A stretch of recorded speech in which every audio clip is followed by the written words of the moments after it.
幾個月來一直備受關注的深圳快播公司快播科技有限公司網上傳播淫穢色情視頻的過程當中，雙方的爭論這兩天引發了輿論的高度關注。辯方認為，迄今為止，公訴機關提交的全部證據根本不能證實快播公司主動去傳播了哪些淫穢視頻，能夠查明的事實是什麼？請你再明確的說一下，你們為什麼去轉型？第一，我們公司不具備這樣的基因；第二，我一直認為的技術並不可取。這種技術是沒有標籤的，不能說有人用了菜刀犯了故意殺人罪，那麼上有菜刀的公司那就都有罪了。快播公司對於視頻資源不加以任何的有效限制，指控犯罪應當以事實為依據。如果沒有任何的限制，那何來110系統？何來安全信息监管系统？大家好，我是法山，一名平平无奇且私我很多的法律工作者。在聚众淫亂罪之辩以後呢，今天我們再度開啟一個新的系列——快播之辯。我先說說為什麼要開啟這個系列啊？原因很簡單，因為它是中國司法史上為數不多的司法關注度極高、爭議性極大、影響極為深遠、司法含金量也極重的標誌性案件。為什麼會這樣呢？第一，毋庸諱言，本案是傳播淫穢物品牟利罪，淫穢兩個字天然帶有流量。我講一個陳舊的段子，大家都知道，吵架撕逼是互聯網的一大特色，所以問題來了，在當今互聯網中，到底什麼網站的網友最和平与愛呢？答：色情网站，因為只有色情網站的評論區全是好人一生平安。而法院對快播的審判，無疑是對好人、对富有且慷慨的審判，因此關注度極高。第二是當年的庭審直播，直觀呈現出了控辯雙方激烈且精彩的交鋒過程，辯護人優異的表現，將這場對公眾的普法帶到了一個全新的高度。第三是辯護觀點中技術中立這4個字將包括快播等視頻平台在內的互聯網平台應當承擔怎樣的監管責任進行了進一步的討論和理清，對互聯網行業產生了深遠的影響。所以你會看到在案件出現以後，無論是輿論、司法、學術還是整個互聯網行業都對它極為關注。就拿學術界來說此前我們介紹過的張明凱、陳新良、車浩等在法學界極具影響力的教授都曾着文對該案做出自己的評價。而關於本案的前因後果，則更是令人感受到了商場的明爭暗鬥、刀光劍影。可遺憾的是我發現目前網絡上並未有人對它進行足夠完整和深入的介紹和復盤。最終我意識到，全網同時具備完成這件事所需要的專業能力、敘述能力和制作能力的人只有我。因此，為了制作本系列視頻，我觀看了14個小時庭審視頻，閱讀了1審、2審共計約6萬字的判決書，同時學習了關於本案的諸多論文。在做完這些準備後，我將通過以下3章全面敘述和介紹本事件：一、快播案的來龍去脈；二、快播案庭審爭議焦點；第三是社會各界，尤其是學術界就快播案的交鋒。接下來我們進入第1章快播案的來龍去脈。要了解本案的來龍去脈，需要先明白快播的運作模式。快播公司的商業模式主要是通過免費提供 QSI 和快播視頻播放器程序的方式，為網絡用戶提供網絡視頻服務。任何人均可通過 QSI 發布自己所擁有的資源，而這些發布資源的人被稱之為站長。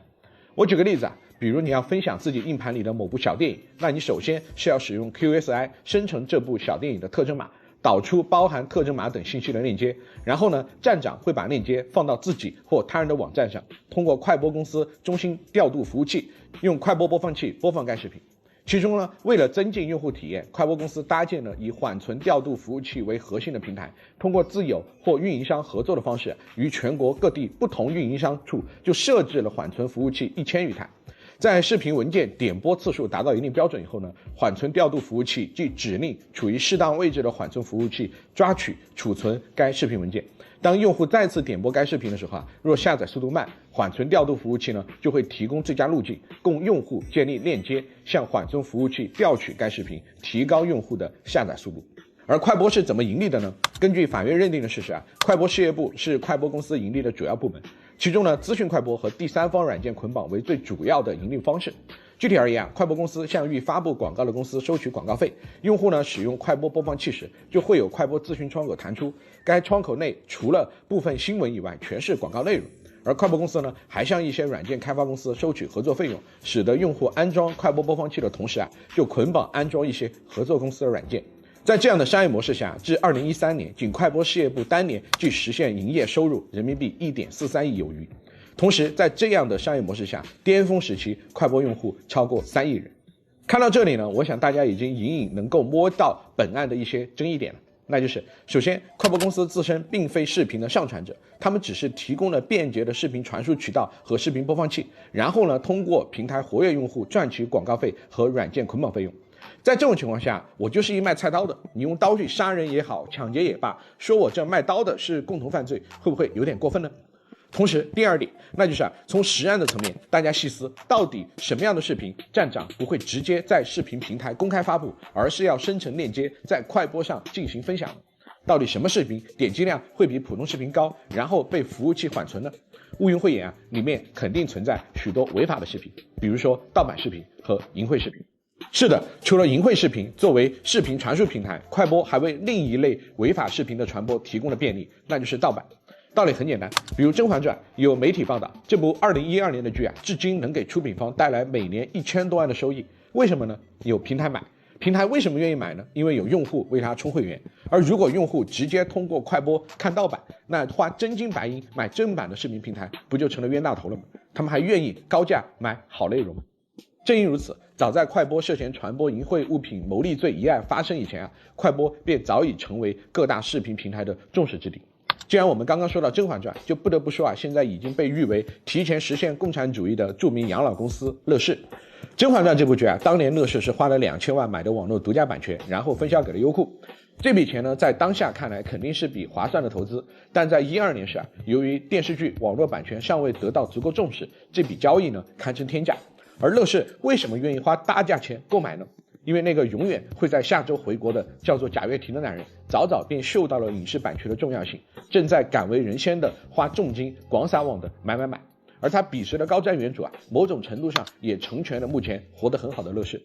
這時諸君試想，樂視走正步，花這麼多錢買正版，你快播呢卻能不費吹灰之力便能靠它賺廣告費，這公平嗎？這合法嗎？所以從2012年起包括騰訊、搜狐、樂視、中密、優酷等多家反盜版聯盟成員便開始集中的舉報快播。終於在同行堅決密集的聲討和舉報中，事情開始逐漸起了變化。如果你梳理快播被罰史，你會發現其實在2013年12月以前，快播也是被處罰過的，不過都是重重舉起，輕輕放下。比如12年8月，深圳網监呢便就快播未落實安全保護技術措施給予警告的行政處罰，並責令整改。13年1月11日、4月3日，國家廣電總局呢也曾2次給廣東廣電局發通知，認定快播公司通過軟件、網站聚合境內外網站上的大量淫穢色情、侵權盜版和政治有害節目，請其依法對快播進行處理。而南山廣電局其實是到了13年的10月才對快播進行了僅為罰款2萬元的處罰。2萬塊錢灑水，但到了2013年年末，監管從柔風習習變得寒風凜冽。2013年11月18日，北京市海淀區文化委員會呢，就從位於海淀區的北京網聯光通技術有限公司呢，查獲了快播公司托管的服務器4台。而13年12月27日，國家版權局呢就直接就快播侵犯樂視網信息網絡傳播權一事做出了行政處罰，同時呢做出責令整改通知，要求快播及時刪除涉嫌侵犯樂視、優酷、騰訊等著作權人合法權益的侵權作品和鏈接，並於14年2月15日前完成整改。14年6月26日，隨着警方正式以傳播淫穢物品牟利罪對快播進行調查，深圳市場監管局呢也總算以雷霆之勢動了起來。自3月份收到來自騰訊的舉報後，該局以快播公司未經權利人許可，通過快播播放器向公众傳播近1000集影視劇作品為由就向快播公司開具出2.6億的天價罰單，創下了當時同類案件的罰款記錄，從2萬到2.6億。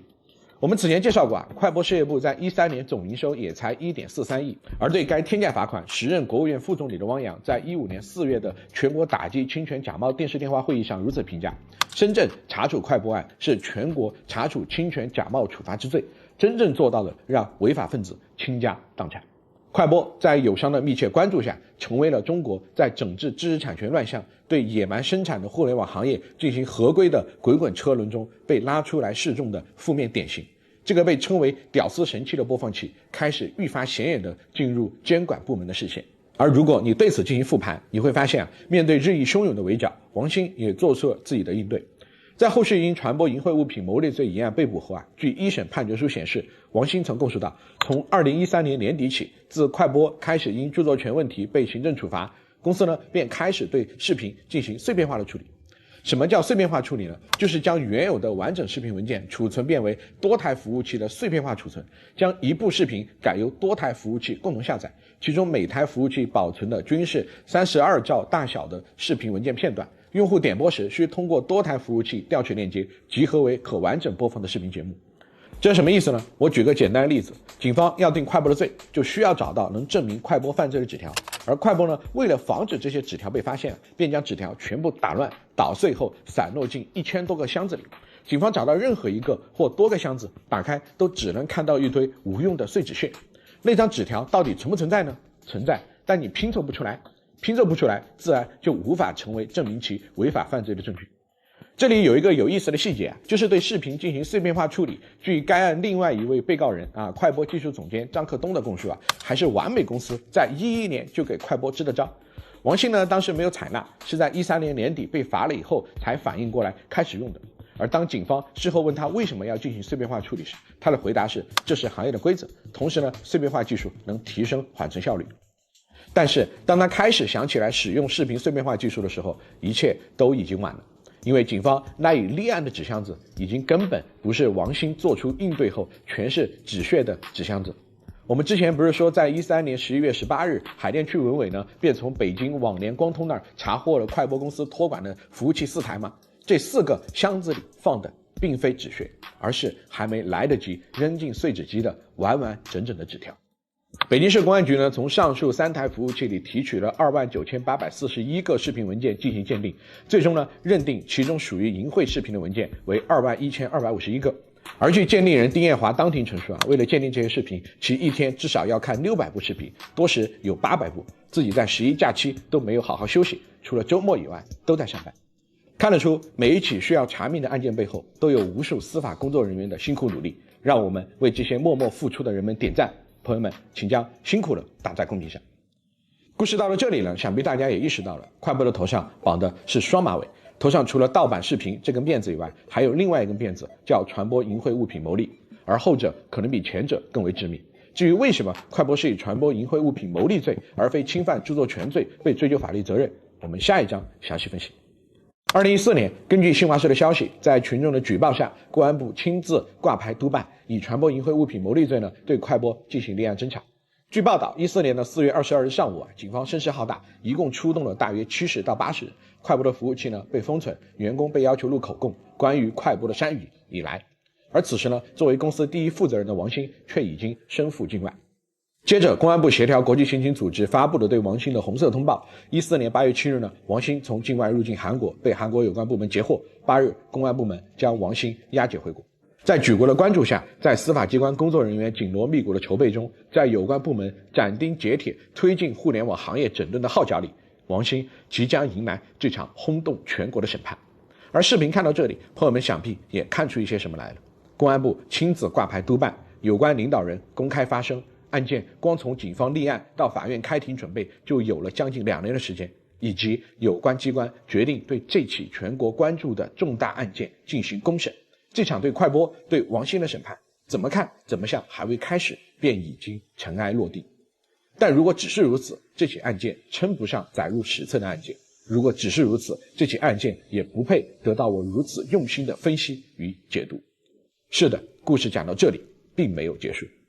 庭審現場是是與非的戰場，也是法律行業從業人員的戰場。律師這一絕大多數時候都站在當事人身後，為他們出謀劃策、合規建制的謀士，終於在這矛盾最激烈、過程最燒腦、廝殺最血腥、關注最鼎盛的時刻，一步一步肩負着當事人的期盼，帶着作為辯護人的責任，緩緩地走到了台前。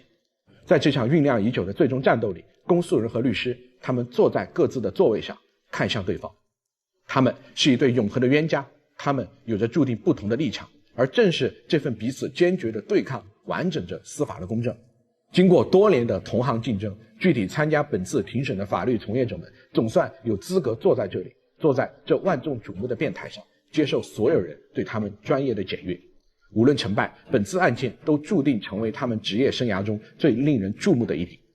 這次他們不僅僅是在为各自的立场而戰，為各自心中的正義而戰，也是在為自己而戰。所以對決的雙方到底是哪些人？這場戰鬥到底是如何進行的？在律師天團的加入後，面臨絕境的王鑫境遇到底出現了怎樣的變化呢？歡迎來到真實的法律世界。快播之辯第1章背景梳理到此結束，正片下章開始。我們老規矩，點讚過萬，解鎖下一章。如果你希望看到真正的嚴肅的法律內容，我值得你關注。下一章毛與毛的對決，敬請解鎖。我們下期見。